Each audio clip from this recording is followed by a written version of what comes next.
जगन्नाथ परमनाथ हे गोविंद थामो हाथ। जगन्नाथ परमनाथ हे गोविंद थामो हाथ। देखूं तुझको नील नभ में, देखूं तुझको जमुना जल में। शाम ढलते आना शाम, शाम ढलते आना शाम। मैं चलूंगी तेरे साथ। जगन्नाथ परमनाथ हे गोविंद थामो हाथ। जगन्नाथ परमनाथ हे गोविंद थामो हाथ। कुंजवन सजा है आज, तड़ित संग मेघराज। कुंजवन सजा है आज, तड़ित संग मेघराज।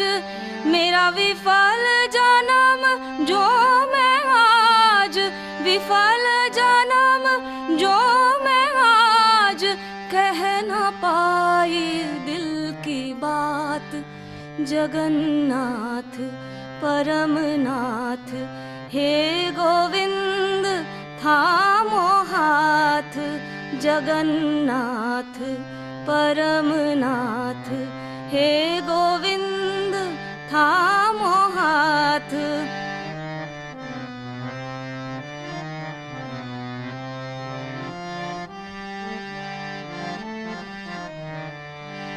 कुंजन में मधुर गान, श्याम चरण सौंपूंगी प्राण। कुंजन में मधुर गान, श्याम चरण सौंपूंगी प्राण। कहेगी रजनी हो विभोर, कहेगी रजनी हो विभोर। तुम देर से आओ प्रभात, तुम देर से आओ प्रभात। जगन्नाथ परमनाथ हे गोविंद थामो हाथ।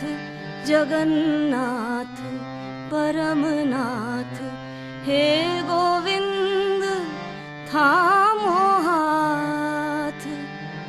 Jagannath.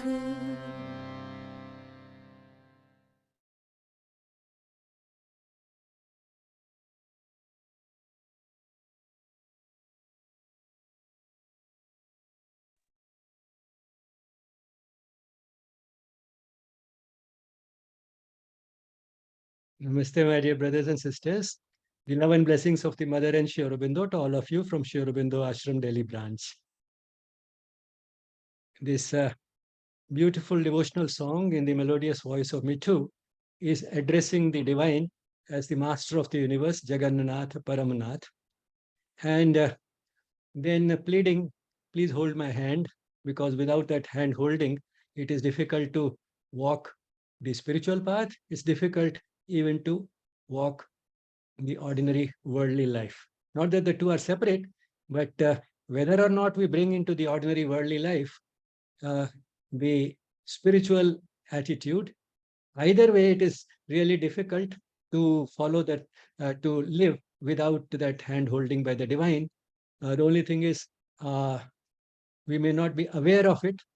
It is that unseen hand that is guiding us. The unseen part reminds me of a little story that you might have heard of, that once there was a person who was always aware of the divine holding the hand, but then when he was passing through a really difficult phase of life, he found that as he was walking, instead of finding along with his footprints also the footprints of the divine, he found only one set of footprints, and he started wondering where the divine has disappeared. The divine seems to have abandoned me in this difficult phase of life.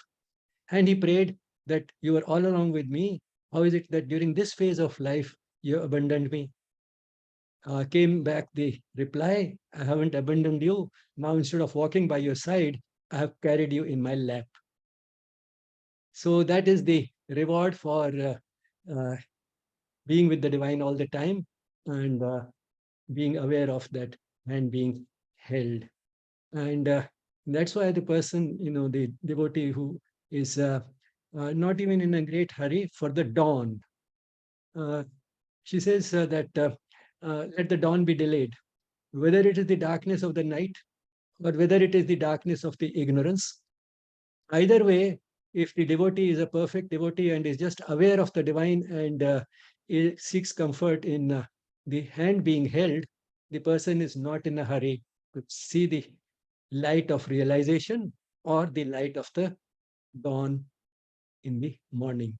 So uh, that is the sort of perpetual charm that this attitude has, because the darkness of the mind, which is sought to be removed through realization, doesn't come quickly. And the dawn every morning is also interrupted by the blazing sun, the dazzling sunlight of the noon, and then also the darkness of the night.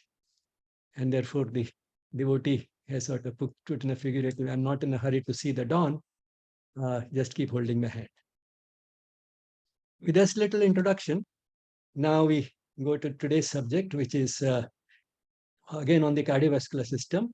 The first part will be relatively basic. We'll talk about the regulation of cardiovascular function and about the physiology of exercise, and then we shall go to diseases, particularly high blood pressure and heart disease.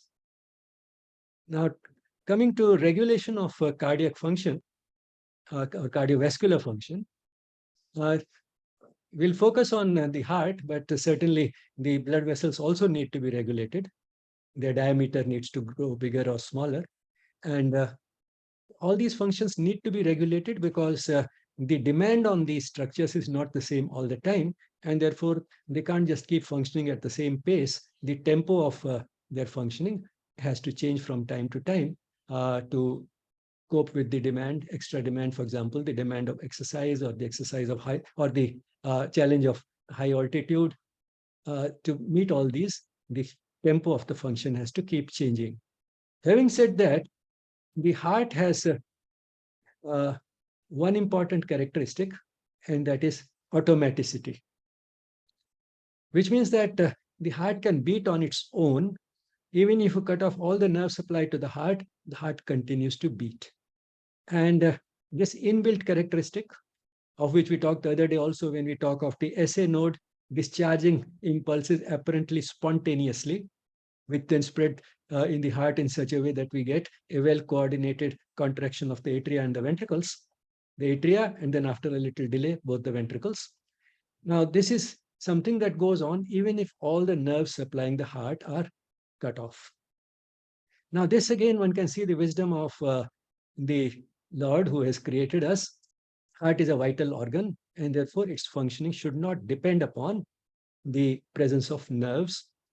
All the same, since it needs to be regulated, it does have nerves which can increase or decrease the pace at which the heart functions. So the regulation is for through the nerves and through the hormones is for regulating the tempo of activity, the pace of activity, not for ensuring the activity itself. And secondly, the division of the nervous system that regulates the heart is called the autonomic nervous system. Autonomic means that this division of the nervous system is not under the control of willpower, which means we don't have to use our willpower to beat the heart. We don't have to use it even to increase or decrease the pace at which the heart beats, or the pace or the way the cardiovascular system functions. We don't have to use our willpower to do that. And that again is a great advantage because firstly, if it will be very difficult for us to calculate from moment to moment what the pace of the activity should be so that the cardiovascular system can perform satisfactorily the function of keeping the environment around the cells constant.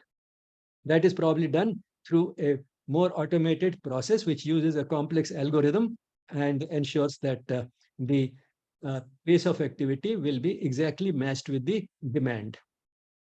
Secondly, even more importantly, suppose this function were under the control of willpower. And we forget to beat our heart for a minute. We get busy with so many things. Then you can imagine what would happen. So it's good that it functions even without nerves, and even in those parts of the, those divisions of the nervous system or those endocrines which control the pace of activity of the heart do it without our conscious will. Otherwise, when we take exercise, not only we'll be running, we'll also be thinking of how to change the activity of the heart, how to change the activity of the lungs, how to increase the blood flow through the muscles. We'll be also busy with doing all this using our willpower. We don't have to do that. It happens automatically. So when we say that this activity is not under the control of willpower, it looks like a negative thing, as if, something has been denied to us.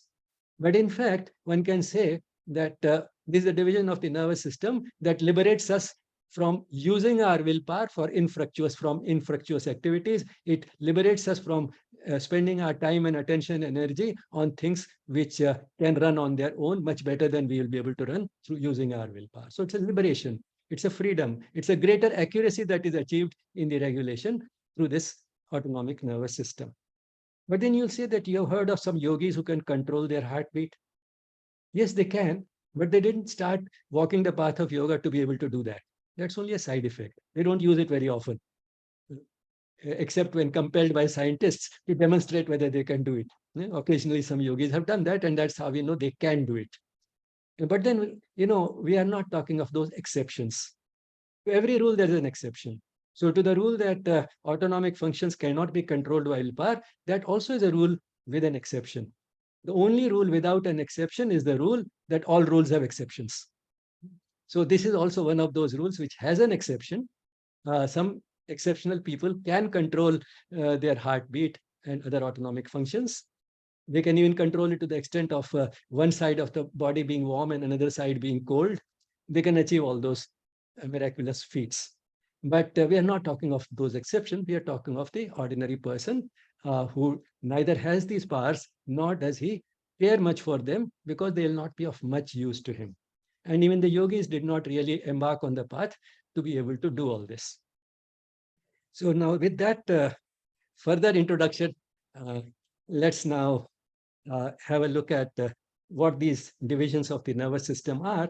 And maybe I'll use a little visual aid in the form of a whiteboard.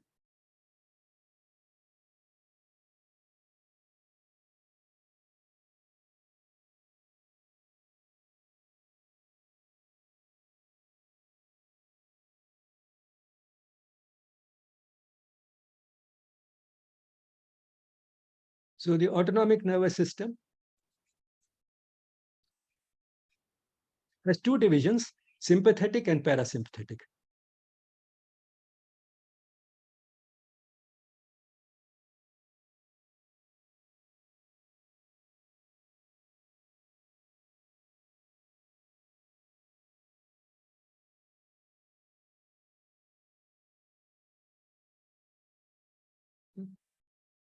Now, sympathetic, as the name suggests, becomes more active when we need sympathy. When do we need sympathy? When we are in trouble. Not only necessarily trouble, but when we need to step up certain activities. That is another way to look at it, an emergency or when we are in difficulty. Exercise is also one of those situations in which we need to step up the activity of the heart and the lungs, etc., because the demand in the muscles increases, and therefore the sympathetic nervous system helps us in coping with that demand. Parasympathetic is in a way just the opposite. That's the division of the nervous system that is more active when we are at rest and when we are relaxed. So you can understand that sympathetic would increase the rate of the heart, the force with which the heart beats, and parasympathetic would decrease both these. We'll go to the greater details of this when we go to the nervous system. But at this stage, it's just enough to sort of understand that we have these two divisions regulating the function of the heart and also the blood vessels. Sympathetic in general constricts the blood vessels, makes them narrow, and parasympathetic widens them. And I might say that how would that help? Because actually, say in exercise, in muscles, we need a greater blood flow. For that, the vessels should open up. Now, if sympathetic constricts the blood vessels, that would actually hamper. But then the divine has infinite wisdom packed into our body, and that doesn't happen because of various reasons. One of the most important is that while the sympathetic nerves, most of the places bring about vasoconstriction, the sympathetic nerves which supply these muscles, the skeletal muscles, the muscles which participate in our movements like jogging and swimming, etc., those muscles, in those muscles, the sympathetic nerves actually dilate the blood vessels. Dilate means open them up so that the blood flow increases. This is in addition to the local mechanisms built into the muscle, where increase in the oxygen consumption, increased activity means more oxygen will be consumed by the muscles, and increased carbon dioxide production. Again, increased activity would mean more oxygen used to burn the fuel, that is fuel like glucose, more carbon dioxide produced. So both these things, particularly increase in the carbon dioxide levels, also dilates the blood vessels. So there's a local regulation which will ensure that the muscles which are active, they have an increase in the blood flow.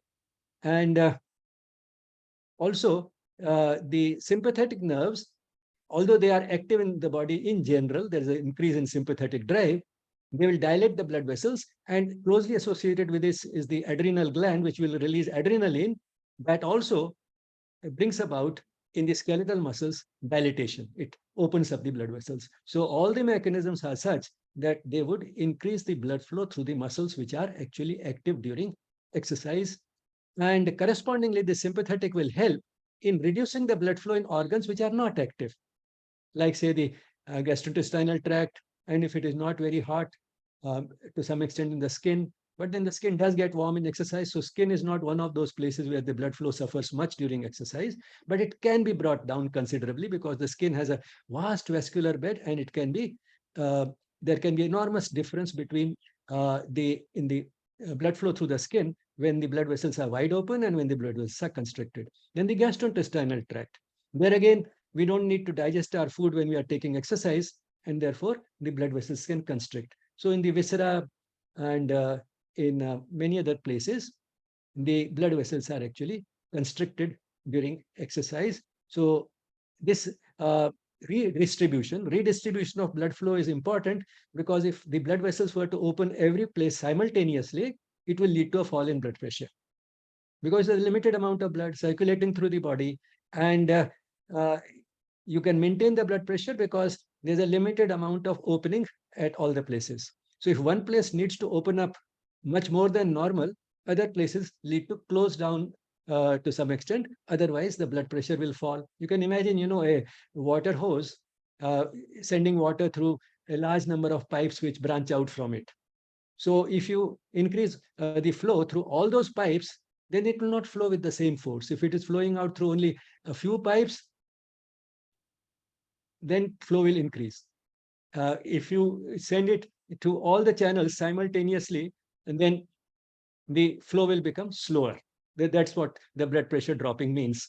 So the blood pressure will drop. And that now you can see the wisdom of the traditional advice, which we are all familiar with, that don't take exercise immediately after a heavy meal, and particularly if you are exposed to the sunlight. So don't go out in the sun after a meal and take heavy exercise, because that will mean increased blood flow through the muscles, increased blood flow through the skin because of the high temperature, and increased blood flow through the gastrointestinal tract, through the stomach and intestines, because of the meal that we have taken. Now, you can't have the blood flowing, extra amounts of blood flowing through three major vasculatories simultaneously. So that is why it is important to sort of think in terms of that. So that is the regulation of cardiovascular system. Now, heart, we saw that increases its activity as a result of the sympathetic drive. That increases the rate of the heart and the force of beating of the heart. Now, that happens not only during exercise, it also happens in other situations. And this is understandable because exercise is only one of the stresses. Fear, anxiety, etc., also a type of stress, and it helps the animal increase the heart rate in anticipation. So if a deer has seen a tiger, it is afraid. And Therefore, it will run. Even before it has actually started running, the fear itself will raise the heart rate, which means the adaptation to the exercise which he will now get because of running away from the deer has started even before he has started running. The fear itself has, in anticipation, started regulating the nervous system. In the same way, any type of emotional excitement increases it. There is a story of a nurse, and I can understand, who, whenever she took the pulse rate of her male patients, subtracted 10 from what she had counted. And she reached the correct heart rate, which anybody else would get on the same patient. Now we go to the physiology of exercise.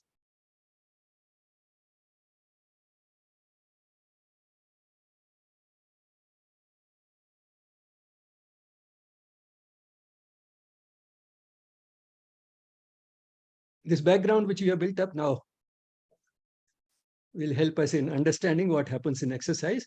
We can discuss this under two headings. One is the acute effect of exercise, and secondly, the long-term effect of regular physical activity, what we call sometimes training. So let's first take the acute effects. Now, as we talked in case of the deer who has to run away from the tiger, in general, the very thought of exercise starts those adaptations which will help us in exercise. Why that happens is that although the control is by the sympathetic and parasympathetic nervous system, the sympathetic and parasympathetic nerves are not working in autonomously on their own. They are under the control of the brain, and we'll come to which parts of the brain when we go to the nervous system. Let's say they are under the control of the emotional brain, and the higher than the emotional brain is the part that evolved later, and is the thinking brain. And therefore, there's a whole chain. Our thoughts, our emotions, through the sympathetic and parasympathetic nervous systems can affect the functioning of organs like the heart and the lungs. And therefore, the emotions like that of the deer who is afraid of the tiger, or any types of thoughts that a person gets, they can also affect, like the thought of anticipated exercise. So the person thinks that I'll jog, the thinking itself acts through this chain to increase the heart rate, increase the force of beating of the heart, and increase the respiratory rate to some extent. So all these things begin before the exercise actually begins. And once the exercise has actually begun, then this becomes the magnitude of this regulation, the extent to which all these changes come about, they increase further through this nervous mechanism, through the hormones like adrenaline, which are released, and through local factors, as we talked, like the increase in the carbon dioxide production in the muscles, which will increase the blood flow. And then along with this, there's a redistribution of blood flow because of the sympathetic constricting the blood vessels in other places, like the gastrointestinal tract and kidneys, etc. So all this will help in coping with the increased requirements of the muscles during exercise.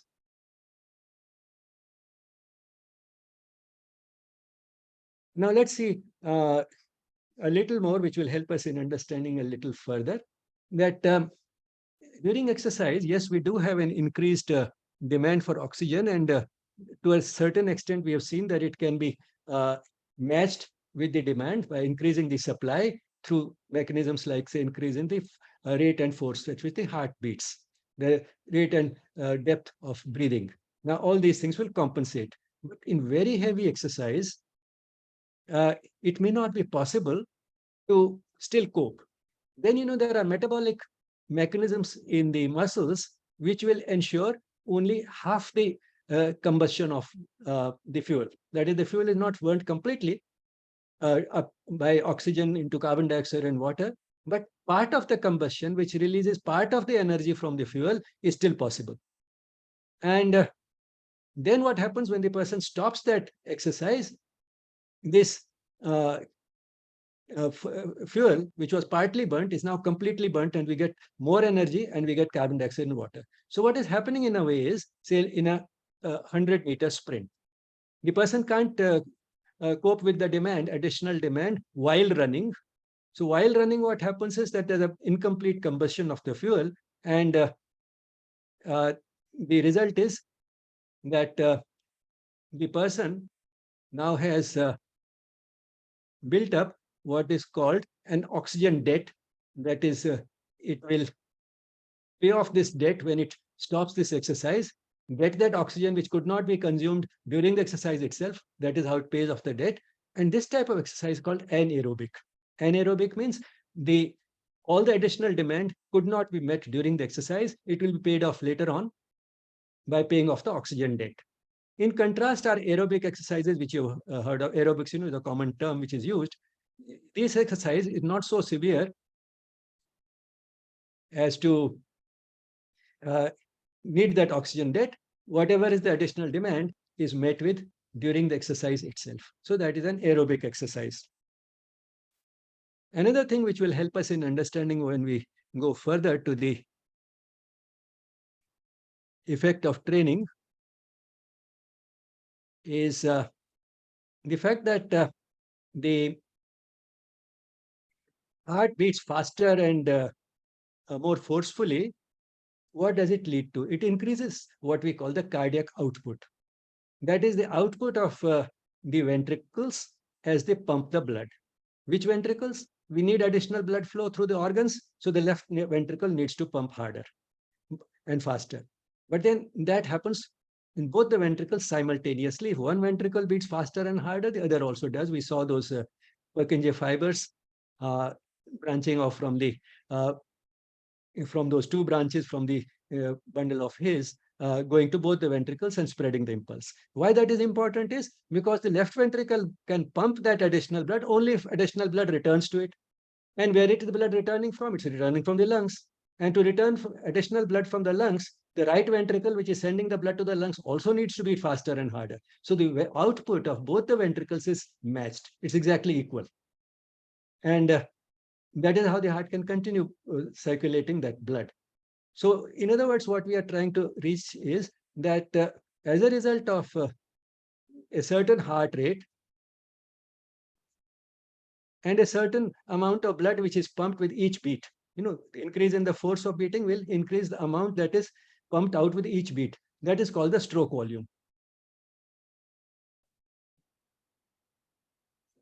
Now, the product of these two, that is the one multiplied by the other, is what gives us the cardiac output.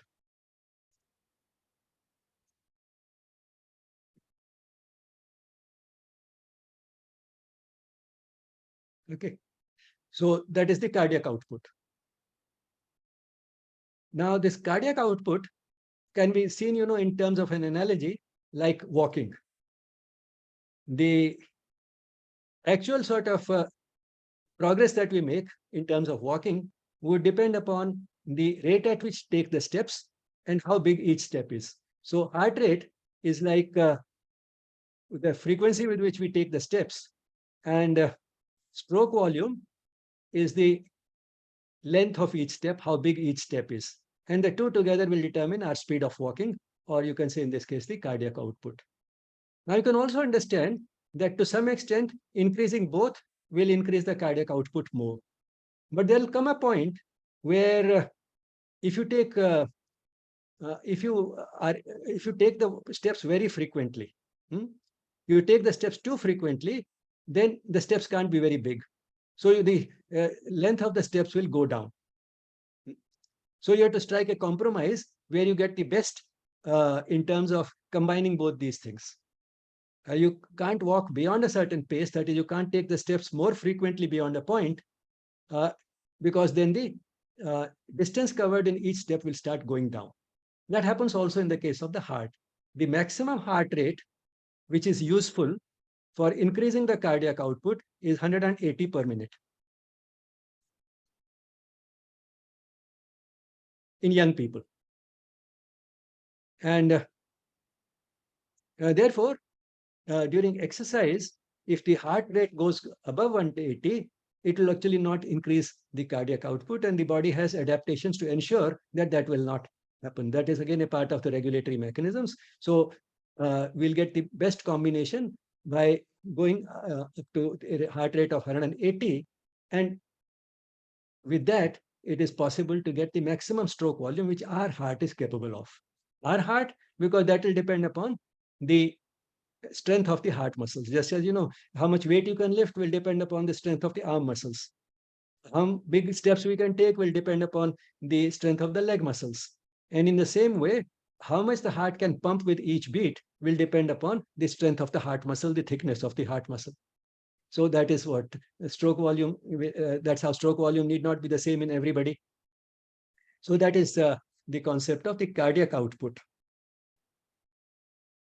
Now with this, now we can go to the long-term effects of exercise, that is training.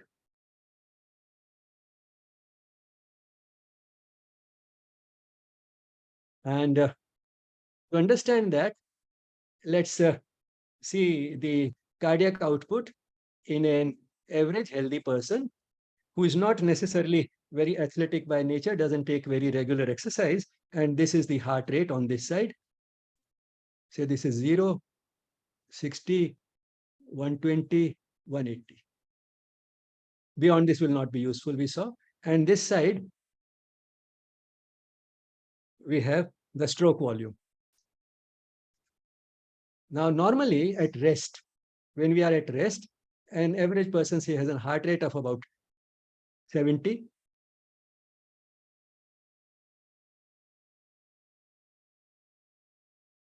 So a little above 60. And on stroke volume, say, suppose we put 50.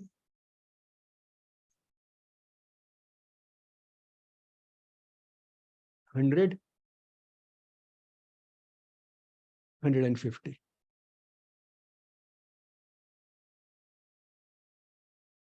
Now, an average person at rest has a heart rate, say, of about 70 and a stroke volume of about 70 milliliters in volume, heart rate per minute. So 70 multiplied by 70 gives us 4,900 milliliters, which means an average person has a cardiac output of about 4,900 milliliters, or to round it up, 5 liters per minute, because the heart rate is per minute. So every minute, the ventricle, be it the right, be it the left, either ventricle pumps out about 5 liters of blood. Now, when this person starts taking exercise, the maximum useful heart rate is 180. Suppose he takes maximal exercise and he achieves a heart rate of 180. And the maximum stroke volume that he will be able to achieve is about 100. So as a result, now the cardiac output has gone in this person from 5 liters a minute to 18 liters a minute. So you can see the enormous increase that take place. So all this is held in reserve. We have that much reserve. Okay. And that is what will become relevant when we come to heart disease. In heart disease, the person may not feel anything at rest, because in any case, we have a lot of reserve, and the person might only have a reduced reserve, and therefore the symptoms will be felt only during exercise. But then what happens in a person who is trained?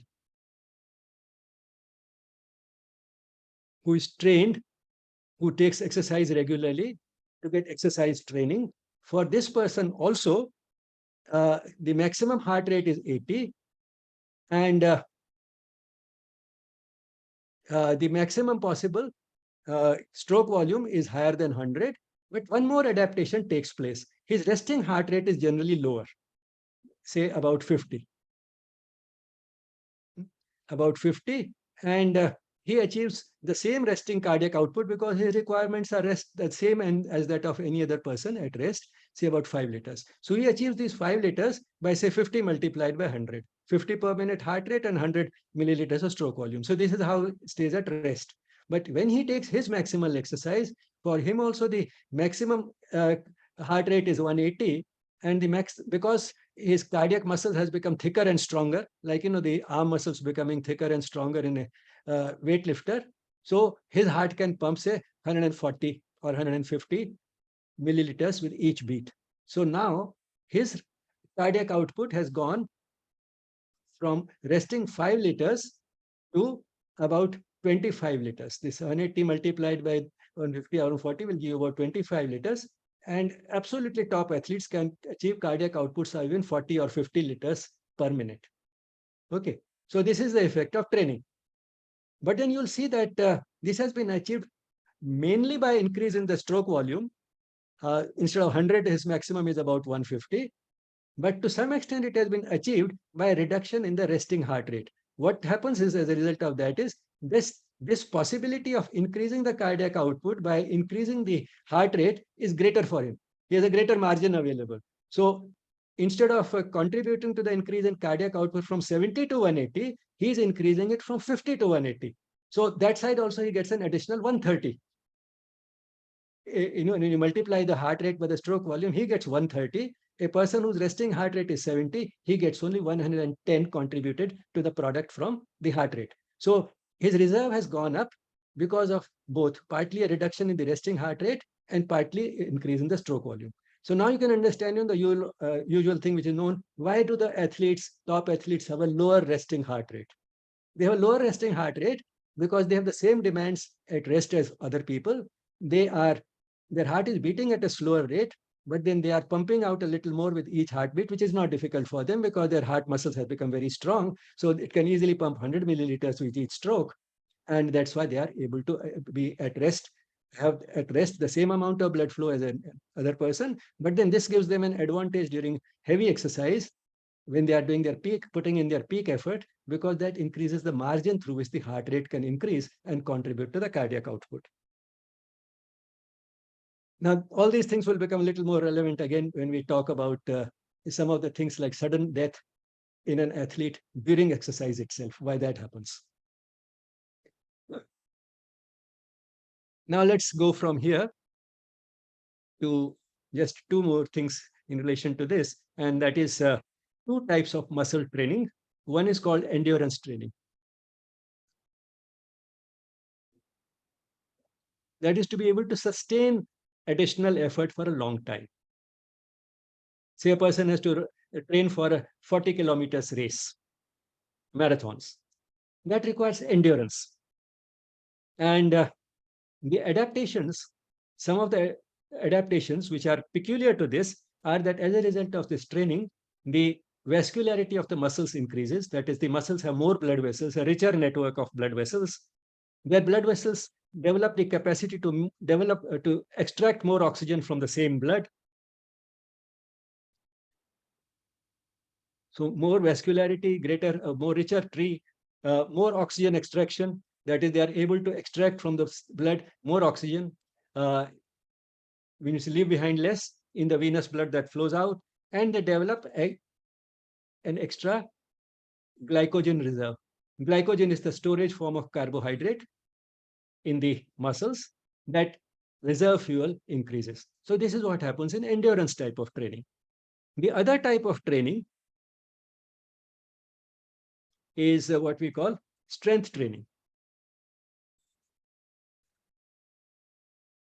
Let's say in weightlifting.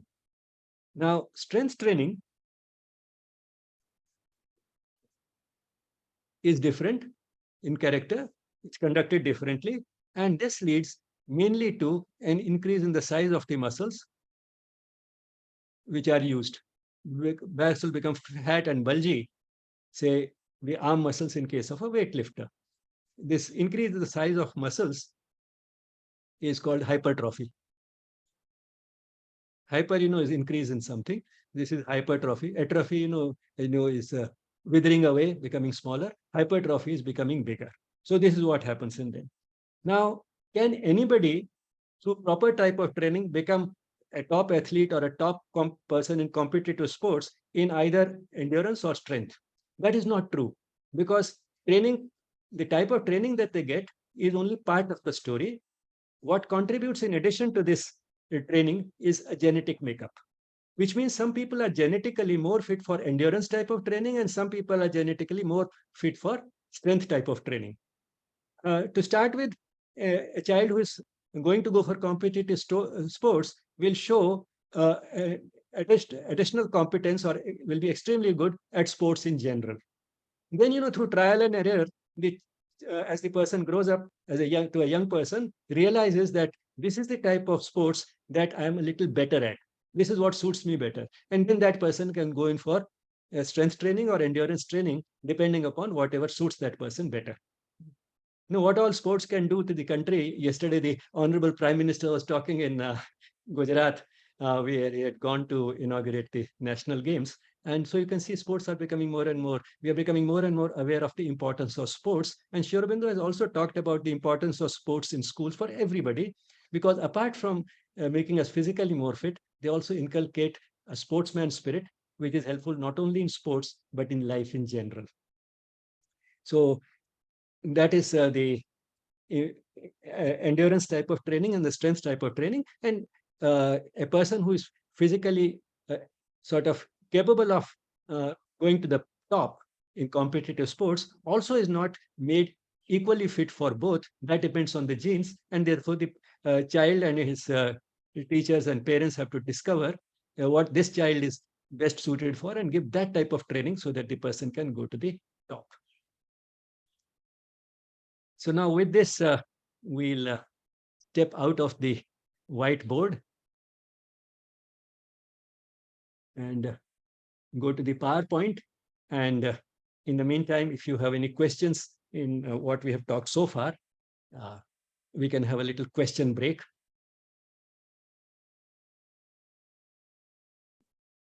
Any questions in the chat?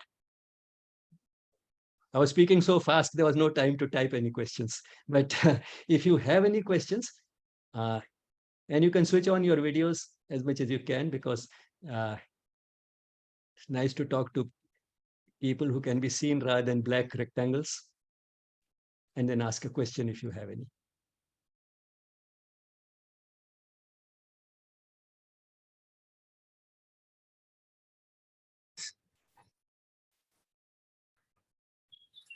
Namaste, sir. Namaste. Why people die during exercise in gym? That will come to, I have given some hints now, we'll come to in the PowerPoint presentation. Okay, that's what is called the sports paradox. Why the sports paradox? Nobody knows all the reasons for it. There are many hypotheses, but I'll give you one or two reasons why that may happen. Anything else? We all become more conscious of it after Raju Srivastav. But yes, this was not the only case. Off and on such cases have been happening in the past also. Okay, can I read something from the chart? Sure. Yeah. Sometimes schools and schedules reduce the time for proper meals as they run from school to training and matches. How to plan their meals adequately? You mean balancing the requirement of food and the exercise? Well, in terms of, we find it very helpful at this moment to turn to Ayurveda. In terms of Ayurveda, we don't need too many meals a day. So if the child has had a good breakfast and is looking forward to a good lunch, the meals can be ignored, and at the most, a light snack is okay, which will not interfere with the exercise being soon after the meals. Because in schools, there is a compulsion. All the children cannot be playing at the same time. So there may be a sports period for which may come for some children soon after the interval or the recess or the snack break, whatever you call it. So after that, it may come. But then if the snack is light, and particularly children have such good adaptation to everything, their body is so resilient that after a light snack, they can still take pretty heavy exercise. But I think a bigger tragedy is that than this, that is combining it with the meals, how to combine it with the meals, is that as the children go to higher classes, the curriculum becomes heavy. And one of the first casualties is the sports period. And that is really unfortunate, because we treat physical training or physical activity to be an extracurricular subject. It's not extracurricular, it's strictly curricular. Because apart from keeping the child fit, which will help the child in the studies, which we consider real studies, the academic part, for that also child has to be physically fit. Apart from that, it inculcates sportsman spirit. And in fact, it has been seen that children who are physically fit through regular physical activity do better in general, also in academics. So this traditional notion that if the child spends time on this, then it will be at the expense of academics and so on and so forth, that is not really supported, neither by a little deeper philosophy, nor by whatever studies have been done in this area. So the schools have to become more conscious of not treating sports. And equally, this is not the right time, so I'll not digress upon it, dilate upon it. Equally, not to treat music, art, dance, drama, and all those things also as extracurricular. All these things are strictly curricular, and they contribute to the development of the child in important ways. Okay.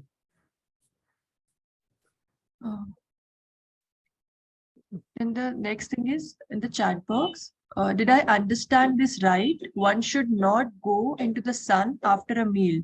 Is that why they say after lunch, rest a while, after dinner, walk a mile? Well, there is a little internal contradiction there. After lunch, rest a while. Yes, and one can understand, especially in the heat, one should not go out. And in the afternoon, it's likely to be hot. At night, it may not be hot, but then why exercise soon after a meal? Firstly, apart from other things, it might also provide a little time for socializing for the family if they go out for a walk together. Also, that walk is never a brisk walk. What is recommended is a stroll, and that is okay. And most people can stand that. But if one person finds that even that is challenging, then the person need not go for a stroll and take care of the cardiac problem, which is making it difficult to go even for that type of a stroll after dinner. How do we know it? When the heart starts complaining. So even with mild exertion, if this person feels that there is some discomfort in the chest, then the person knows that I'm crossing my limits. And if even that much is giving, then the person needs attention.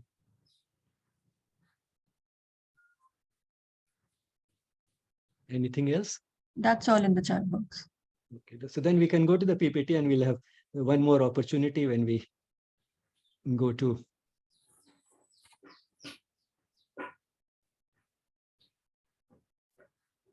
I'm trying not to go to the full screen so that I can see you, and I'll move your window to the side of the screen where the slide is not there. And I use fairly big fonts, so you should be able to see the slide even if I don't go full screen. And for the same reason, as far as possible, keep your videos on. So today our focus is on disease rather than on health. But of course, what we talked so far was mainly health. Now we'll focus more mainly on disease.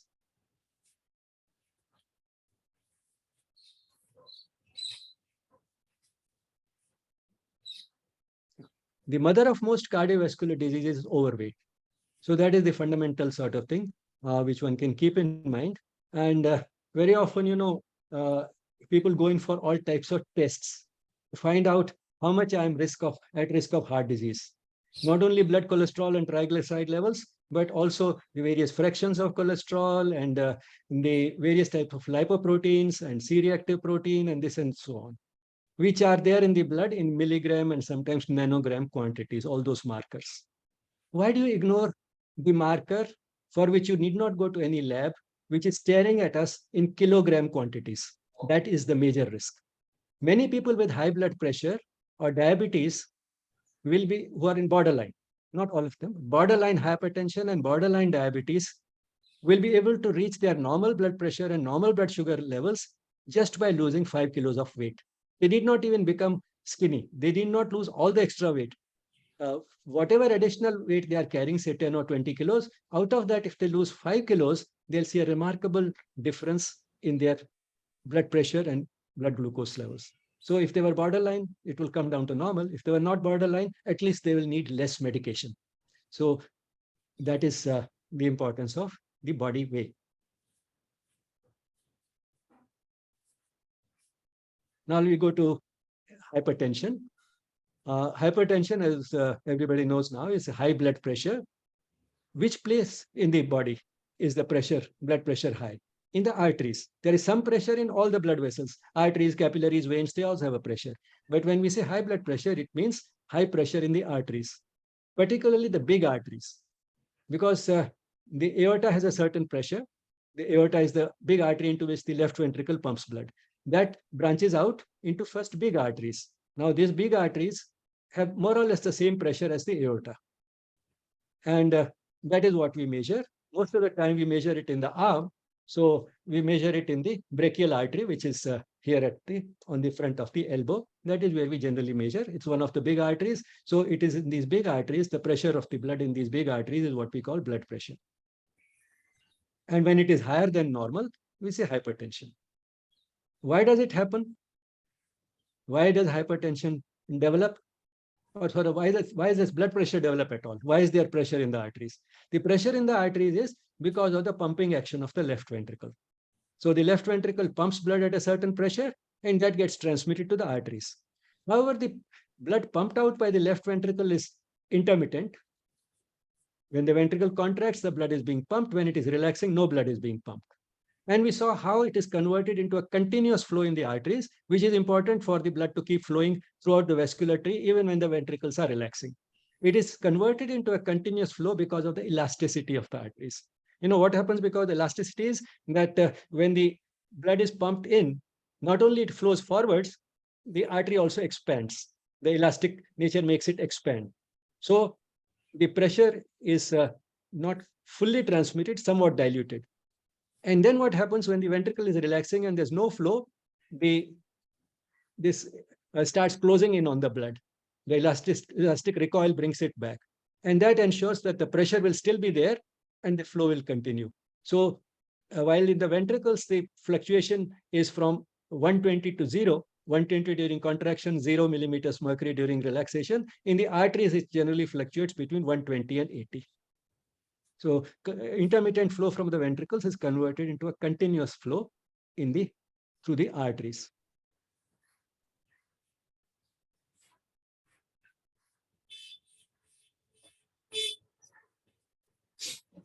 Now, what is it that leads to hypertension?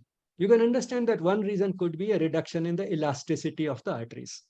Because you know what is buffering the impact of the forceful pumping is the elasticity, because when the blood vessel expands, that buffers that effect. And therefore, the reduction in the elasticity can also lead to hypertension, which happens with age. And the second factor could be spasm. Spasm means a narrowing down, the diameter becoming smaller. And that happens in a variety of situations, particularly anger, fear, pain, etc. At least mild pain. Very severe pain may lead to just the opposite, dilatation, and therefore a person may faint because of extremely severe pain. But these are some of the situations, which means it doesn't necessarily have to be exercise or some such thing. Exercise will increase the blood flow in some places, reduce in another. So overall effect on blood pressure is not that much. But pure spasm in large, many vascular trees, as may happen during anger, fear, pain, etc., that spasm itself can raise the blood pressure. Narrowing of the vessels. You know, you can understand if there's a pump which is pumping the blood through a set of tubes. If you put a nozzle in front of the tubes, nozzle, you know, reduces the diameter. If the pipe is this big, but the nozzle has a hole only this much. So because of that nozzle, you find the water flows out with much greater force. That force corresponds to the pressure. So spasm can increase the blood pressure in which the blood flows through the arteries. Then increased flow. For example, during exercise, at least in a large vascular tree in the muscles, the blood flow increases. That also you can understand with the same analogy. If you make the pump force more water into the pipes so that the flow through the pipes increases, that will also raise the pressure. And closely related to spasm are the deposits. Spasm, you know, is a temporary narrowing. The muscle contracts, the diameter becomes less. The cause for the narrowing is gone. The person is at peace again. The person was angry, but no longer angry now. The blood vessels dilates again. So this was a temporary effect because of the contraction of the muscles. And relaxation will follow, and that will reduce the spasm. Deposit is a relatively permanent feature, which means that fatty deposits in the arteries will reduce the diameter. So again, it's a reduction in diameter, but this is relatively permanent. Now, this is a process which starts pretty early in life, because the fatty deposits form only on damaged arteries, and certain amount of damage takes place very early in life. And on that damaged area, not only fats, but a mixture of other blood cells, etc., quite a bit of a complex hodgepodge mixture deposits, which narrows down the diameter. And this is what we call is the process of atherosclerosis. Now, the beginning of atherosclerosis is very early in life. The earliest sign of damage is what are called fatty streaks in the arteries, and that can be seen in children as young as 5 years of age. And if the lifestyle continues to be unhealthy and the person is genetically more prone to heart disease and other such problems, then the process of atherosclerosis can be pretty fast, with the result that by the time the person is 30 or 40 years old, there may be some symptoms because of the fatty deposits in certain parts of the body, generally the heart, but it could be the kidneys or the brain. These are some of the areas which are more prone to showing up as manifestations of these deposits. The process is generalized. It can happen anywhere, everywhere. But the effects are seen maximum in certain types of places which are more vital and which have some other characteristics, as we shall see. So those are the places which show. For example, it can happen also in the arteries which supply the back. So if it happens in the arteries which supply the back, the person is more prone to get back pain. A little movement, unaccustomed movement, and the person says, oh, I hardly did anything. I just picked up a pen from the floor and I got such a severe pain. And now I have to get physiotherapy for 2 weeks. Now, why did that happen? That happened partly because the person was sedentary by habits. Of course, back pain itself is a lifestyle problem. So everything contributes. But one reason which could have contributed is that his blood flow to the back was already compromised because of the narrowing of these arteries. But then we don't call it a back attack. The same thing happens in the heart. We call it a heart attack. If the same thing happens in the back, we don't call it a back attack. Why? Because it is not life-threatening. The person will not die because of it. Heart is a vital organ. If the same thing happens in the heart, the person may die. Back attack will not kill him, so we don't even call it an attack. But the process is similar. So atherosclerosis is a generalized process. It happens all over the body. But then it shows up as symptoms only in a few selected areas. And one of the ways it shows up, before it shows up in any place like the brain or the kidneys or the heart, is in the form of high blood pressure, because at least the diameter is narrow. And narrowing the diameter of the blood vessels, particularly the arteries which offer maximum resistance, which are a little after the big arteries in the tree. In these arteries, if there's a narrowing, it will show up as high blood pressure. And therefore, high blood pressure becomes a warning for other things which may follow, because the process is generalized. It's reflecting a generalized process. So it becomes a warning for other things which may follow, like heart disease, kidney disease, or stroke. And in fact, for stroke, hypertension is a major risk factor. Once I heard a cardiologist, a very famous cardiologist, you might have heard of him, Professor Srinath Reddy. He said there are 3 risk factors for stroke. The first is high blood pressure. The second is high blood pressure. And the third is high blood pressure. So these are the 3 risk factors for heart disease. I don't know whether Aditi was laughing or sneezing, but at least it triggered something. God bless you. Okay. Now, why is hypertension called a silent killer? Because of its complications. Because by itself, high blood pressure may not have symptoms. But complications like stroke and other things which may follow, it is the beginning of the process, which might show up because of the same type of narrowing which has now caused blood pressure. It may lead to showing up in other organs. It is because of that it is called a silent killer, because start with high blood pressure may show no symptoms at all, apart from sometimes a little headache and so on, but there may be no symptoms at all. And what are these complications? Heart disease, stroke. For stroke, it's the major risk factor. Blindness, retinopathy, that is the arteries in the eyes having a similar process. And kidney disease, again, because the blood vessels supplying the kidneys, the arteries supplying the kidney, going through a similar process. So these are the 4 major complications of high blood pressure. And which one will show up in which person? That depends on the weak point of the person, because genetically we have a greater tendency to have a disease in one organ rather than the other. How do we treat hypertension? The first thing is to make sure, is it really hypertension? Because we saw that anger, anxiety, etc., can also give rise to an increase in the blood pressure, which is because of spasm, which is a temporary problem. After the spasm is gone, the blood vessels will become wider. And the cause for the blood pressure will be gone. And therefore, we have to make sure it is really hypertension, which means a single casual visit to a doctor and the doctor finding high blood pressure does not mean that the person actually has high blood pressure. There's something called the white coat hypertension. Doctors generally have a white coat. And being in front of a person with a white coat who can make all types of dire pronouncements about all the risks that we run of getting this disease or that makes the person anxious and afraid of what is hiding in my body, which this person in a white coat might reveal. That itself can raise the blood pressure. So therefore, what is done is, firstly, the doctor tries to put the patient at ease before taking the blood pressure. Secondly, that makes the person come a few times again and again so that the person gets used to the doctor and the surroundings, and also has been reassured by the doctor that your hypertension may not be really permanent. It might have been a temporary increase in hypertension, increase in blood pressure during the first visit. It may even be what is called labile hypertension, that it comes and goes. So every time you're under stress, you have it, even when you're not in the doctor's office. And when you're not under stress, you don't have it. So that is labile hypertension. But when this labile hypertension becomes too frequent, that is, these peaks become too frequent, which will happen if the person is repeatedly under stress, then these peaks can join and become a steady high blood pressure. That is one of the theories of high blood pressure might become constant. It starts with these peaks every time a person is under stress, and then these peaks get like the dots, like a dotted line, they join and become steady.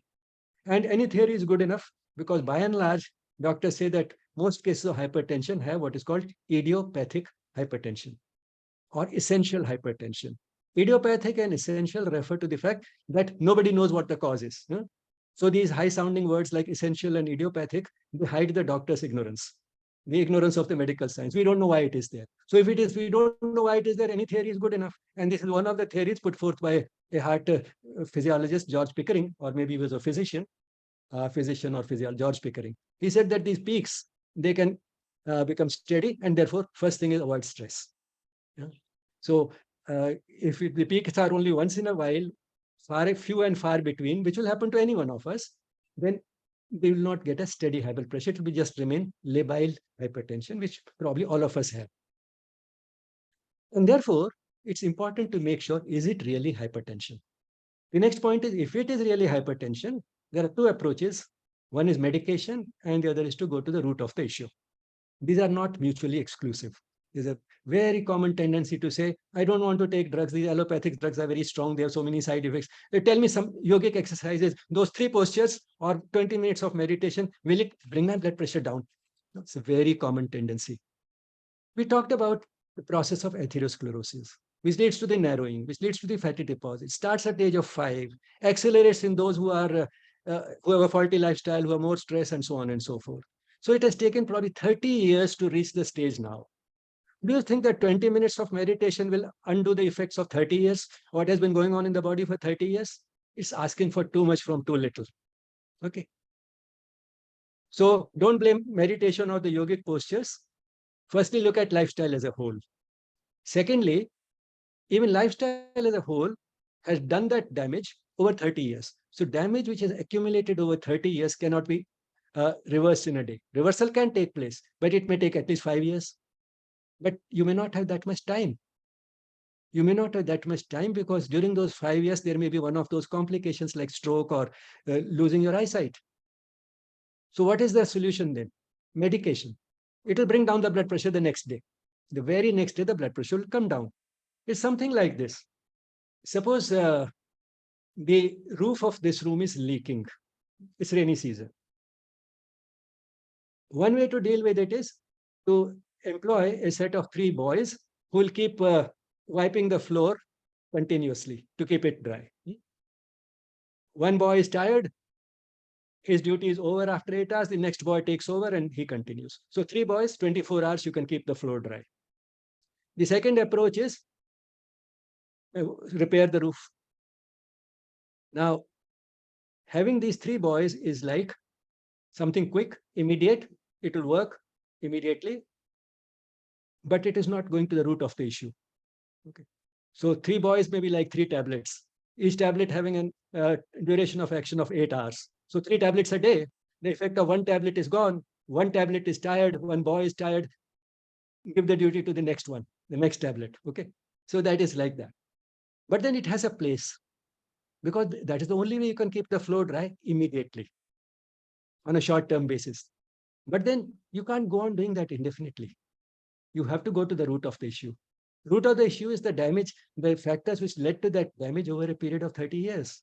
Start reversing those, start correcting those. If you do that, after 5 years, or maybe even less, you may find that your blood pressure with the same dose of medication may now be lower than normal. When it becomes lower than normal, the doctor knows, now I have to reduce the dose. He reduces the dose, still the blood pressure goes down. Ultimately, there may be a time comes when you need not take the tablets. And therefore, on one hand, the either or approach is wrong. On the other hand, to believe that once medication has been started, it will continue throughout life is also wrong. Why? Because it doesn't have to continue throughout life. The process can be reversed. It will not take 30 years to reverse. It will take much less time than that. For example, if a person has been smoking for 30 years, it has been shown that after about 10 years, if he stops smoking, his risk for heart disease and high blood pressure is comparable to a non-smoker's risk. So the effect of 30 years of smoking can be reversed in 10 years. So reversal takes less time than the process of the disease developing, but same time it takes time. And that's why it is important. So lifelong medication may not be required, but same time medication for a limited period may be required. So it's not an either or approach. At same time, one should not feel that it's axiomatic that once I've started treatment for hypertension, now it is going to be there lifelong. You'll say, well, what is the harm? Taking the medication lifelong is easier than making all those difficult, complex lifestyle changes. Because the medication is taking care of only one manifestation of that unhealthy lifestyle. It does not prevent the person from getting other manifestations like diabetes, etc. Which means that why not follow an approach which will not only reduce the dependence on medication, but will also reduce the possibility of future diseases, the diseases that the person might develop in future. And if you follow the comprehensive approach of yoga, then not only it makes the person relatively less likely to get any diseases in the future, it also gives the person a happier and more meaningful life, which is something which all of us want. So why not use the disease as an opportunity for shifting to a lifestyle based on yoga, which will take care of the present disease, which will take care of diseases which might develop in future, and which will give me all the things like freedom from stress, filling life with love, peace, and joy and fulfillment, which all of us are looking for. Why not use this as an opportunity to discover that type of a lifestyle? In fact, some of the patients come up with this on their own. I remember one patient in the Integral Health Clinic, which we had started in AIMS. On the last day, we used to have a chit-chat with the participants. And one of them said, I wish I had come to this place much earlier, then I wouldn't have got high blood pressure. The other one told him, if you had not got high blood pressure, how would you have come here? Now, from this interaction, one of the patients said something, and the other showed him that this was a good opportunity for you to come here. If you had not got high blood pressure, then you wouldn't have come to this clinic. Now we switch gears to heart disease. And the process, is similar to what happens elsewhere. These fatty deposits in the arteries, which narrow down the diameter of these blood vessels, narrow down the passage. Now that can happen not only elsewhere and give high blood pressure, it can also happen in the heart. And just as a reminder, this is what you saw last time also in the last class.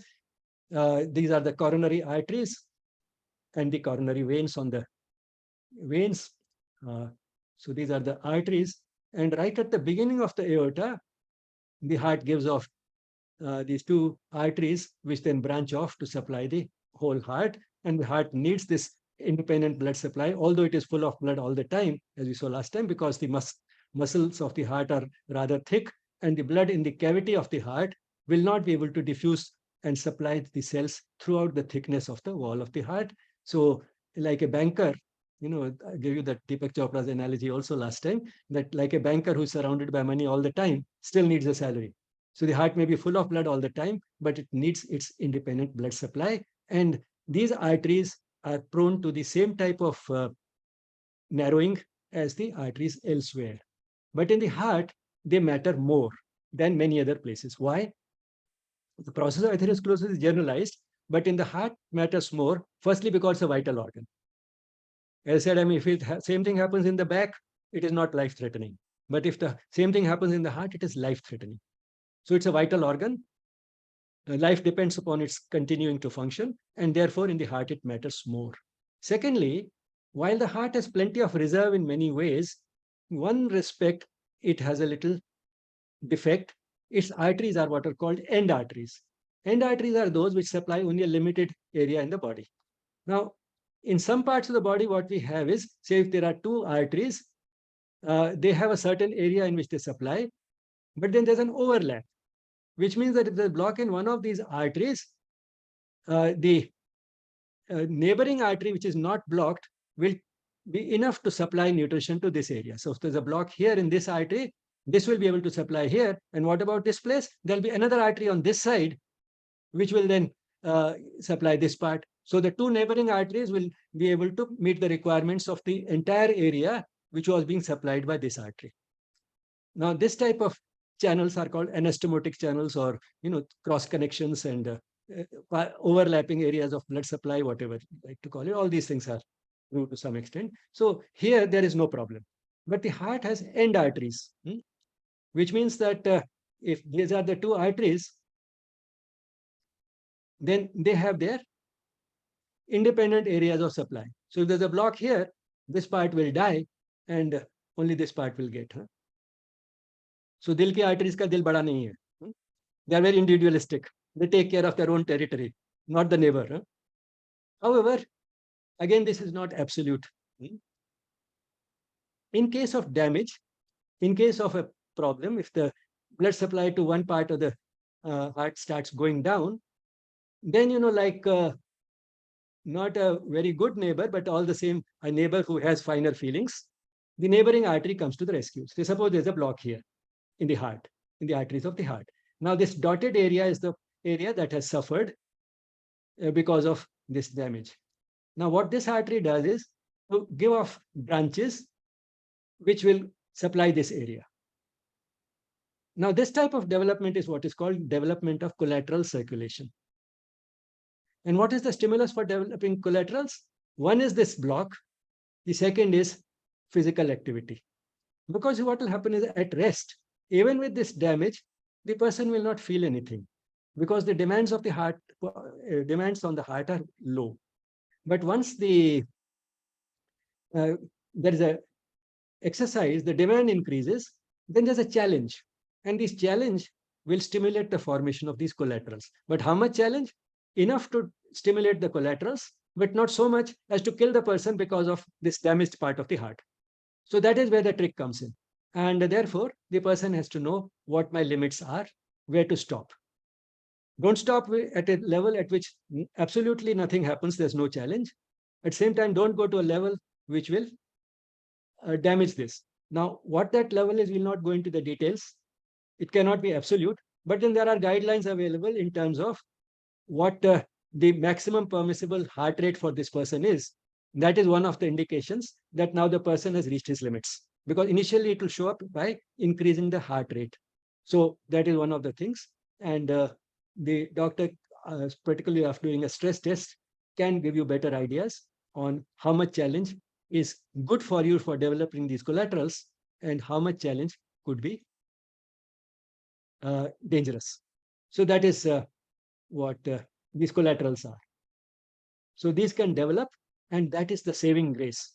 And that is why end arteries, heart, yes, but there is a ray of hope that is also there because of the development of these collaterals, which take time to develop. They develop slowly, but they develop as a result of the challenge posed by the damaged area And the challenge was by exercise, which increases the demand, so that because of this damage, now there is a challenge. The heart is finding it difficult to cope with that exercise, and that itself becomes a stimulus for developing these collaterals. Here's another picture. I'm emphasizing this because it's a very important point. This is a normal circulation. Now, there is a damage here. So you can see a little bluing instead of red. And then these collaterals have developed from the neighboring area. So, blood was flowing from here to here like this. Now, because of this block, it is not developing. But it can always come like this and still go to those areas where this was going. So that is what the collaterals are like. This is I picked up from a Google search, and I like the title of the image. Comes from Harvard Health, and something to do with the Harvard Medical School, I'm sure. The title they're giving it is Do It Yourself Bypass. So you're creating a bypass in a way, bypassing the obstacle by developing these collaterals. And who does it for you? Not the doctor, you yourself, by taking regular physical exercise. So that's why they've called it Do It Yourself Bypass. Okay. And this answers one of the common questions. How much of a block gives symptoms? In coronary angiography, when the angiogram in front of you, one can see the degree of narrowing because of these deposits in the arteries. And then the report comes in the form of this artery is blocked to the extent of 70%, this one to the extent of 80%, this one to the extent of 90%. And if a person has triple vessel disease, 3 vessels, major vessels are blocked to the extent of 90%. The person is told you have triple vessel disease with 90% block. The person almost dies out of fear. But this person has been taking regular physical activity. One question he can ask is, then how is it that it was detected only on a routine checkup and I didn't have any symptoms? I hardly have any symptoms. Even with 90% block, there may be no symptoms because the person was physically active. And while the damage was developing, he was also developing collaterals. I know of a 70-year-old man who once went to Dr. Venugopal, who was the head of the thoracic surgery department those days, and showed him his angiogram and told him that I have 90% block. Do you think I need a bypass surgery? But then this person was physically active, athletic by nature, and still was able to walk a decent distance at a fast pace without any problem. What did Dr. Venugopal tell him? Dr. Venugopal told him, we treat patients. We don't treat angiograms. No surgery. Okay.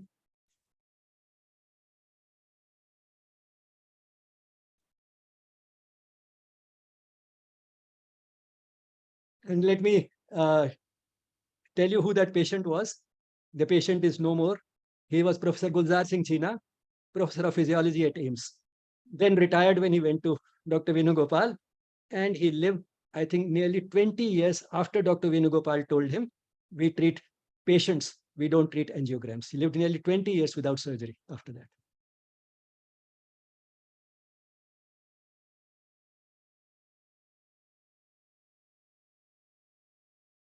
What happens in coronary artery disease? Basically, what happens is there's an imbalance between demand and supply. Demand that the heart makes because of the demands of the body, particularly muscles, and the supply in terms of how much the blood vessels can open up to increase the blood flow when the demand is increased. One of the manifestations is angina. The person walks, and if the walk is too brisk, after a certain distance, the person feels pain, usually on the left side of the chest, but need not be on the left side of the chest. The typical textbook description is left side of the chest radiating to the left arm. But then the patient doesn't read the textbook before developing symptoms. Patients show all types of variations. And a very well-known cardiologist, again at AIIMS, who is also unfortunately no more, Professor Rajan Tandon, taught us that any pain between the manubrium sterni, that is this part of the neck, right up to the pubic symphysis, that is the lowest part of the abdomen. Any pain in this area is cardiac if it, or may be cardiac, you have to rule out cardiac pain if it comes on exertion and is relieved by rest. So in this entire area, anywhere if there's a discomfort which is precipitated by exercise, which comes on exertion and is relieved by rest, then it could be originating in the heart.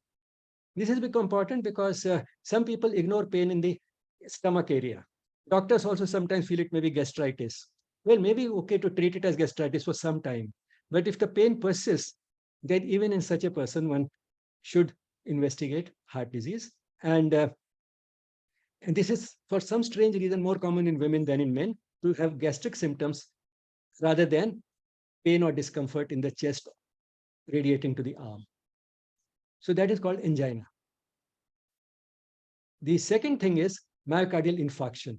Infarction means a dead area, which means a relatively sudden and complete block to a certain part of the heart, which has killed that part of the heart muscle.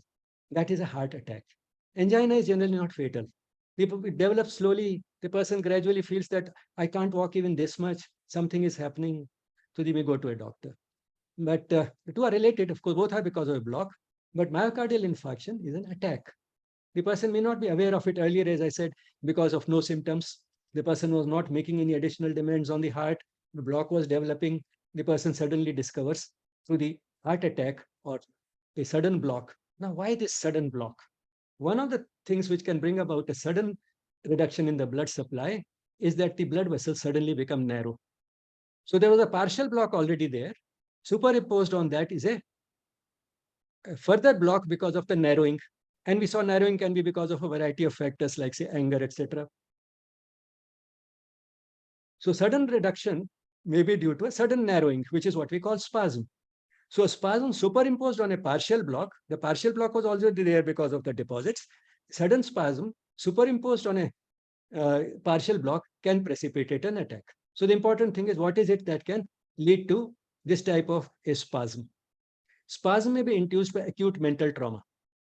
When Sri Aurobindo's father was told that the ship in which Sri Aurobindo was returning from England has gone down, it has sunk, it was assumed that Sri Aurobindo was on that ship and therefore would have died. But that was not true. He was in another ship. But however, this news was such an acute mental trauma for his father that probably that is what gave him a heart attack and he died. So acute mental trauma can give rise to myocardial infarction because of that sudden narrowing. In the same way, a bout of anger, fright, or frustration can do it.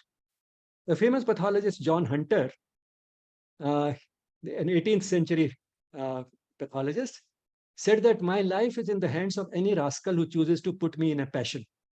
And true enough, he died suddenly in 1793 after participating in a violent argument at a faculty meeting. So acute mental trauma and anger, fright, or frustration may give rise to a myocardial infarction. Other factors which can do the same are unaccustomed exercise. Person is sedentary by habits, and he comes to know that sedentary life is bad, it's an unhealthy lifestyle, and he decides to take a vacation, 1 week vacation. And over there in the hotel, there's a gym, and he goes there and takes heavy exercise. Now, this is unaccustomed for him. So hasten slowly. There's a way to build up. And for that, again, yogic postures are the best because you have plenty of relaxation built in between the postures, and you can start with very simple practices, as you would find on our YouTube channel in the practicals of Yes.01. The very first video is a graded approach to physical practices, starts with very simple practices with elaborate instructions for those simple practices. So please note down carefully, because then you start searching all over and they say, I couldn't find it. There are playlists. There's a playlist called Yes.01, class recordings, practicals. So all these things should match. They may not be in the same sequence. The course was Yes.01. The practicals are there in that playlist. And if you go to that, the first video is graded approach day 1. That is the type of things you can start on day 1. Unaccustomed exercise. Hurry. Being in a great hurry. 3 things on your mind, rushing from one place to another. Sexual activity. Some people get that attack while having sexual activity in the bed. And that because that can also be, in a way, a type of stress which can lead to enjoyable stress, maybe, but all the same, it is stressful. Enjoyable things can be stressful. You know, a famous stress physiologist, Hans Selye, said, a passionate kiss can be as stressful as a painful blow. Now I put these 3 factors together for a reason. So Spasm may be induced by smoking, a single heavy, high-fat meal, and exposure to cold. Now, a single heavy, high-fat meal. Again, it is important because, and I should have put one thing more, alcohol, perhaps. But anyway, these three are good enough to illustrate the point that I'm making. A single heavy, high-fat meal. People think that, well, diet can do harm. High-fat diet is not good for heart. But then just one meal once in a while, what will it do?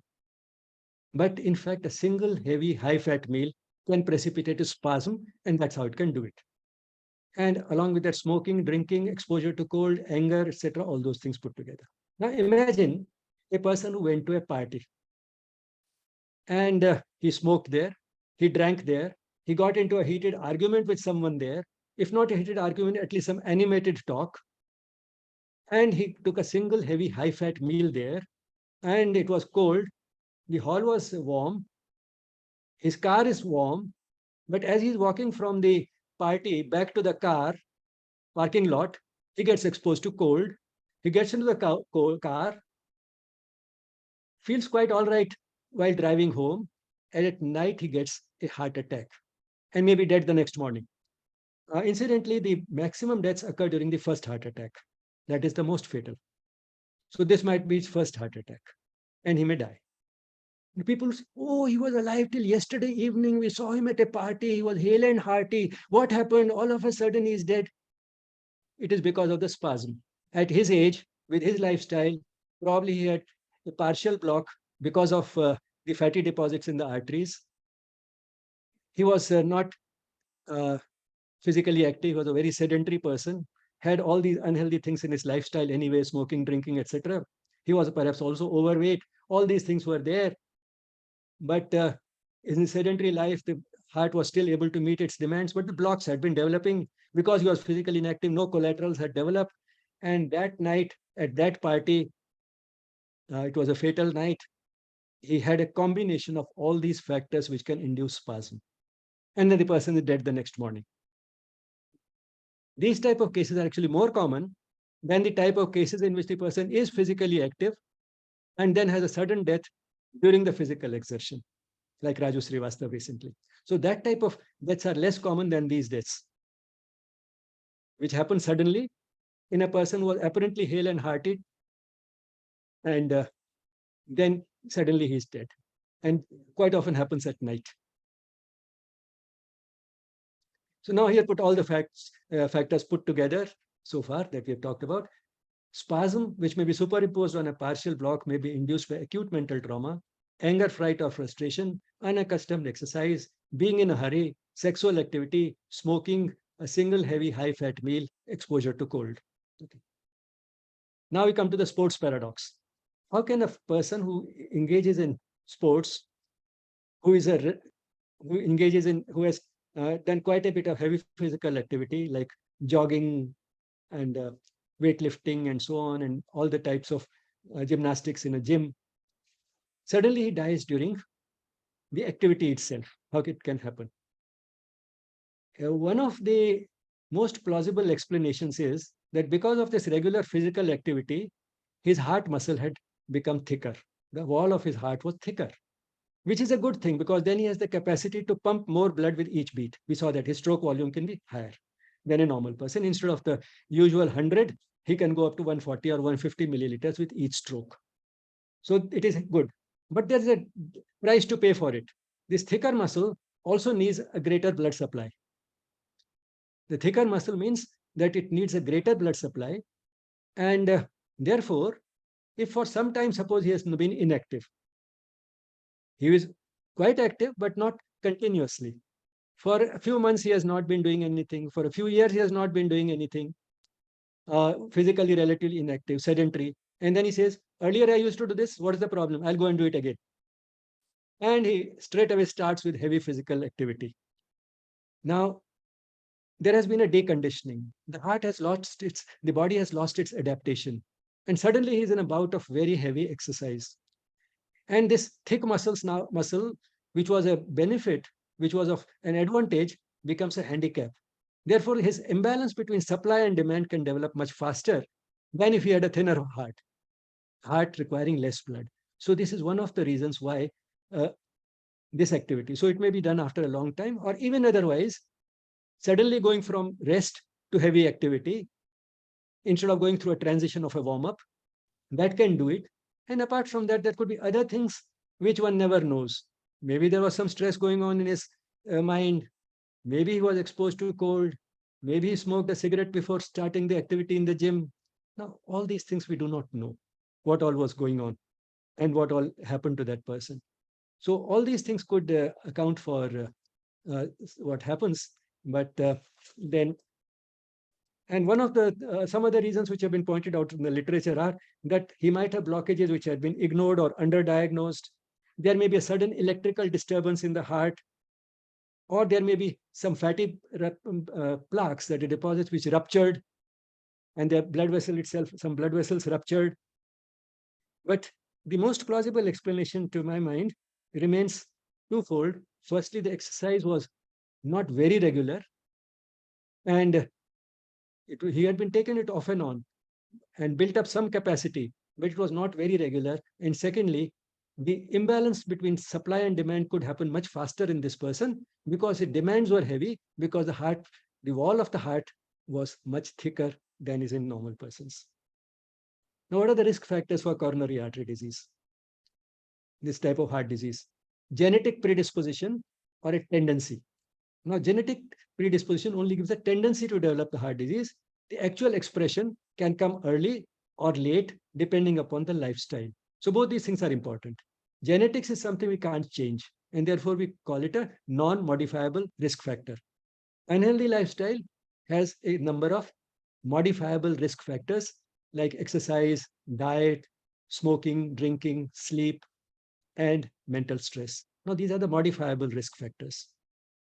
Mental stress, I said last, but actually it is the most important because it can override the effect of physical factors.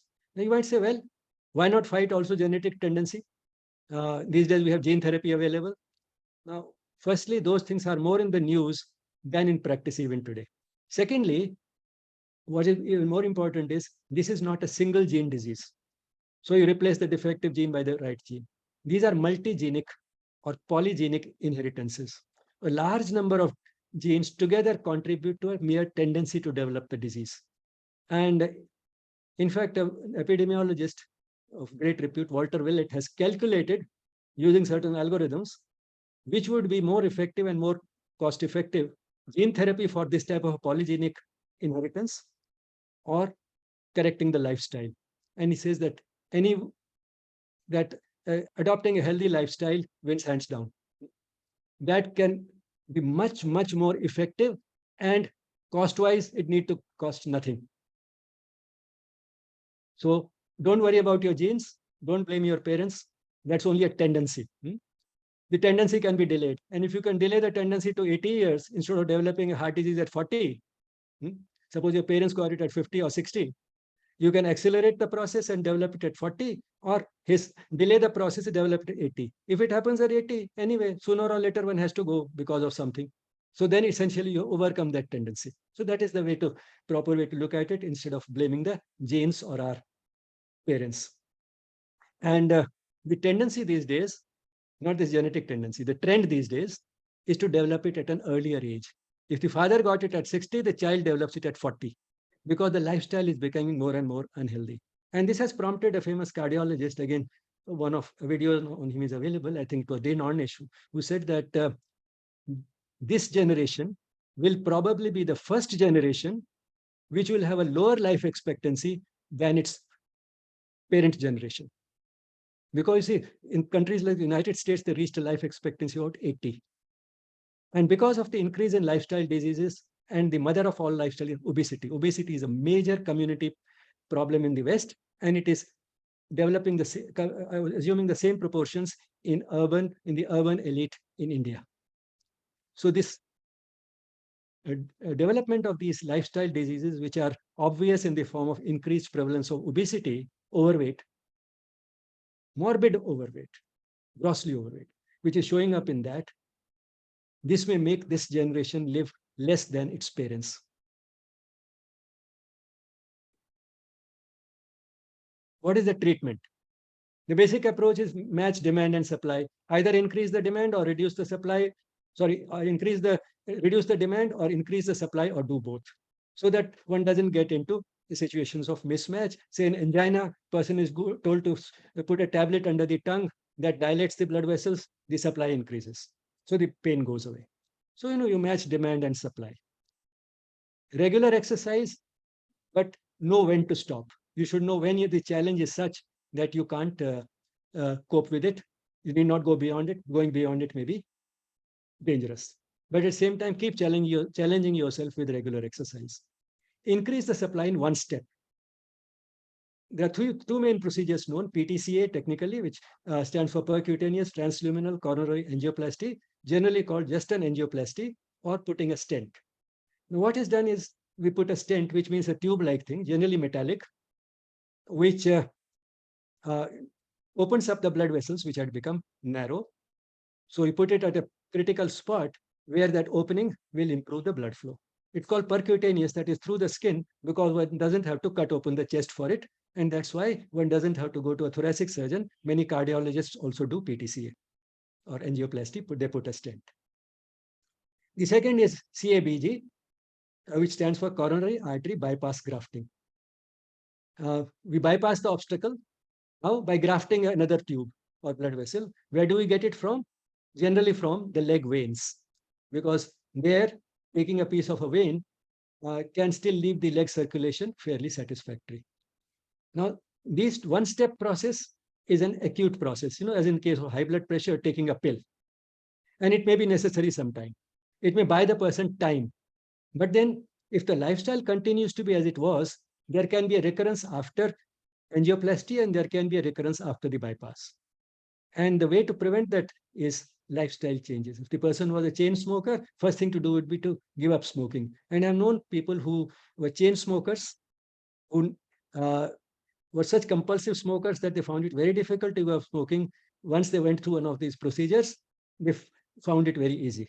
They gave it up in one stroke, no gradual reduction from 10 to 5, 5 to 3 cigarettes per day, and so on. In one stroke, they gave up because they wanted to no recurrence of the disease. So recurrence can be there after a stent, it can be there after a bypass.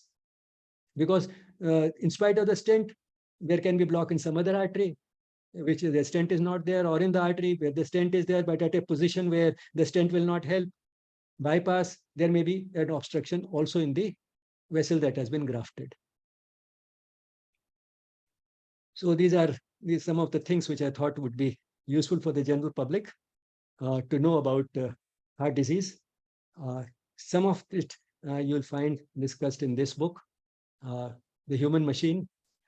It's a book, the first edition of which came out in 1990, and the book is still in print. So for a book to continue for more than 30 years itself puts it on the path of becoming a modern day classic. And this book seems to be going the same way, Back to Health Through Yoga, which is a Rupa publication. And don't expect that this will tell you which postures will correct which disease. That will be only a 10-page book. This is a book that has 400 pages. And 400 pages because it looks at yoga in a very comprehensive way. It has 7 chapters on lifestyle, comprehensive view of lifestyle, and another 7 on lifestyle diseases. And the approach to yoga is all-encompassing, the type of approach we have in integral yoga. So Back to Health Through Yoga, this seems to be going the same way. The first edition came out in 2008. After 14 years, it continues to be in print.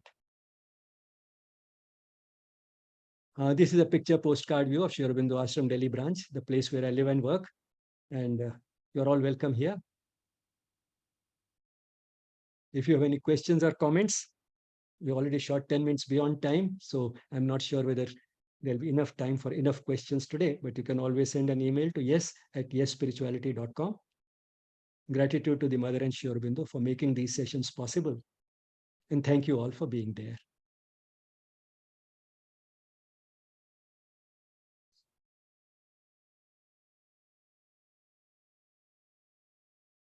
And we can just take a few questions which are in the chat box.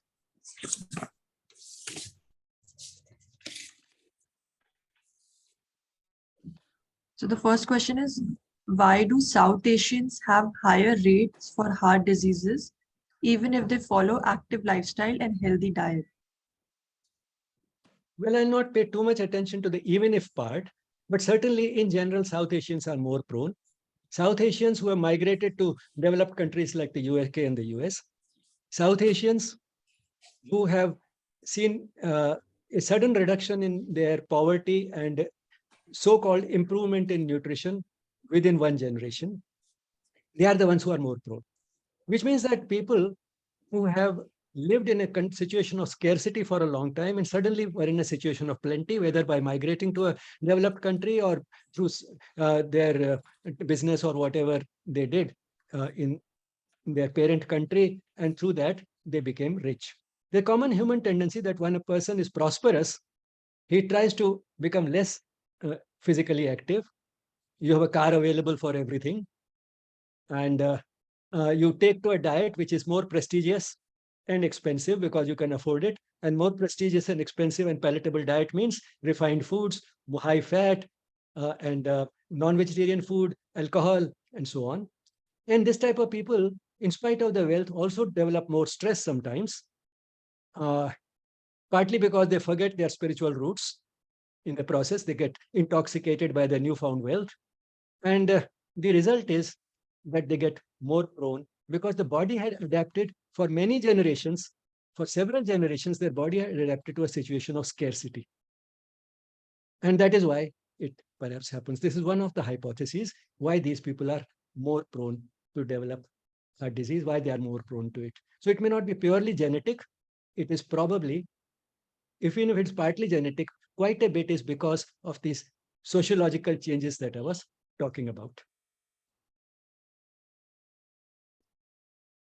Does BP cause blindness? Is it temporary or irreversible? Now, let's not use words loosely. BP does not cause blindness. High blood pressure, not blood pressure itself. High blood pressure poses some risk for developing blindness because of retinopathy. Atherosclerosis, the fatty deposit, is a generalized process. It can affect retinal arteries. Some people may be more prone to develop it in the retina than at other places. Or the person may develop diabetes, which also a person with high blood pressure and heart disease is more prone to. And retinopathy is a major risk factor in diabetes. So all this is a cluster of diseases. And in this cluster, what comes first, what comes later, will depend on the individual, what the weak point was. But yes, certainly high blood pressure is a risk factor for developing retinopathy, which can lead to blindness. And therefore, as in diabetes, so in high blood pressure, one of the things is that when the high blood pressure has been detected, one should go for a regular eye checkup, which includes the fundus examination. Fundus means looking into the eye, at the inside of the eye, the layer, where the receptors are, where we have the receptors for being able to see, that part, that is where the blood supply, reduction in blood supply can be seen. That is our mirror to the blood supply of the heart, so of the eye. So regular eye checkup once a year, the eye checkup, which includes fundus examination. Why strenuous physical exercises such as marathon, running, and weightlifting increase liver parameters like AST and ALT in some athletes, and how serious it is and how we can prevent?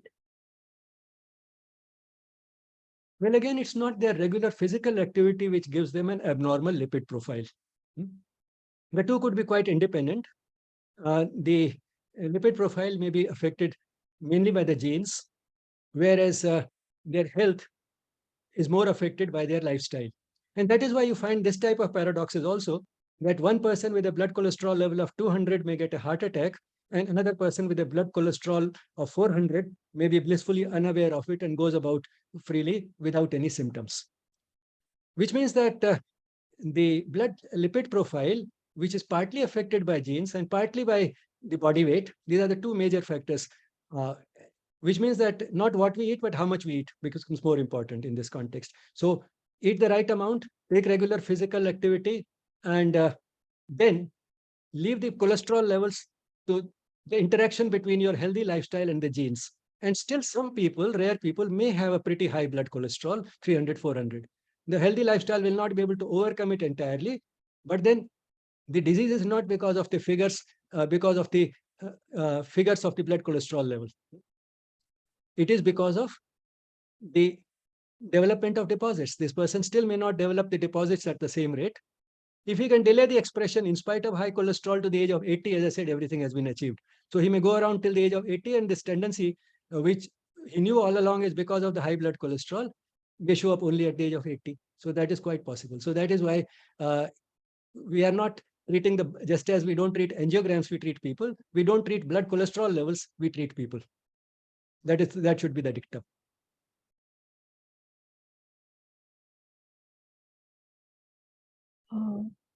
Can you please talk about preeclampsia and how BP increases in this condition? Yes, I think that question was told in anticipation that it will be asked. That actually is a little more technical questions which a gynecologist can answer better, perhaps.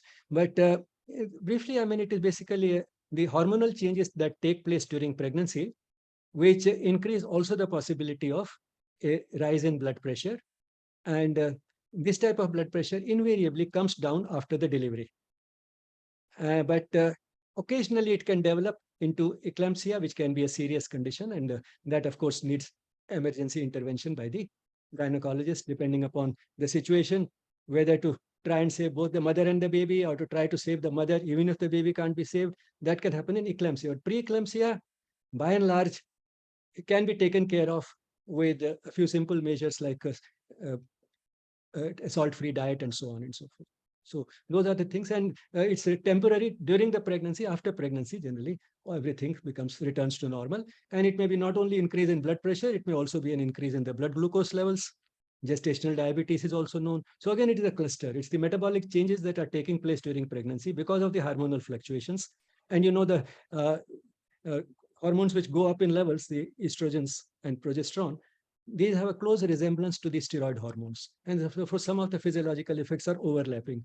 And that could be one reason why in some people, this type of hormonal changes may give some of the changes which take place otherwise as lifestyle disorders, in lifestyle disorders such as high blood pressure and diabetes. So some of those changes in a rudimentary form, early form, may develop also during pregnancy because of these hormonal changes. And of course, during the pregnancy, some care is required because the baby should not get affected by these metabolic changes in the mother.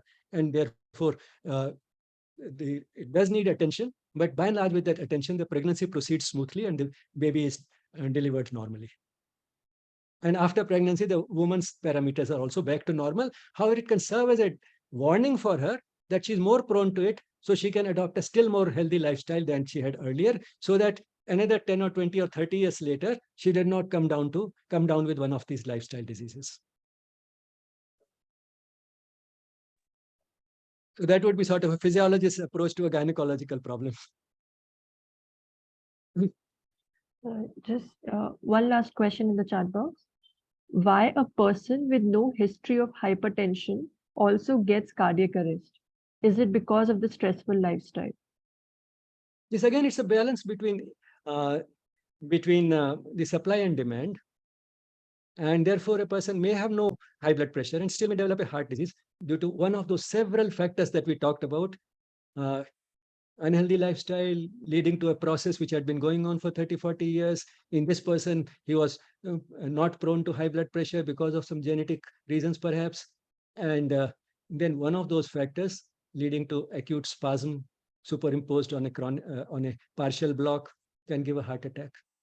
So, I mean, we have understood sort of the large number of variables involved in this process. And therefore, you can understand that no two people need follow exactly the same type of a clinical picture or the history of development of disease. The disease may evolve in different ways in different people, and the one disease may be there, another may not be there. All that is possible.